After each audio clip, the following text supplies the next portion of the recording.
Huma 572 il-persuni reġistrati pożittivi għal COVID-19 f'pajjiżna fl-aħħar 24 siegħa biex bekk f'temp ta' 3 ijiem fil-Gżejjer Maltin ġew irreġistrati 2444 każ ġdid.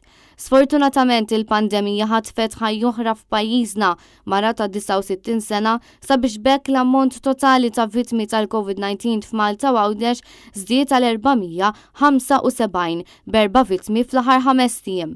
Dan fil-waqt li bejn is-sibt u l-ħadd il-persuni rikoverati l-isptar Mater Dei u li huma pożittivi għal virus żdiedu għal 80, inkluż 5 persuni li jinsabu rikoverati fit-taqsima tal-kura intensiva.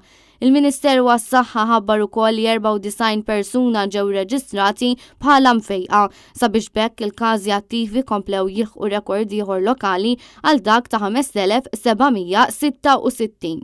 Intant aktar minn nofs il-bookings fir-ristoranti Maltin u Għawċin ġew imħassra matul il-perjodu tal-miliet wara żieda qawwija fin-numru ta' każi ta' COVID-19 fl-aħħar ijiem. Dan minħabba l-fatt li numru ta' klijenti jew qed joqogħdu kawti jew spiċċaw fi kwarantina.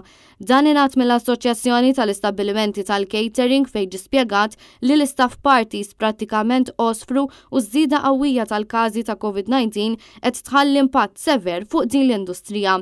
Ġie spjegat li sa ftit tal-ġimgħat ilu l-industrija kienet qabdet spinta il-qudiem madankollu b'dan kollu li qed iseħħ fl-aħħar ijiem l-istaġun tal-festi ftit beda jieħu majnata għall-istabbilimenti u r-ristoranti. Intant tal-aħar tas-sena diversi lukanti spiċċaw ħabtu wiċċhom ma' numru ta' bookings imħassra fejn għandhom x'jaqsmu l-attivitajiet iżda id-daqqa jidher li ħaduha bil-wisq aktar ir-ristoranti.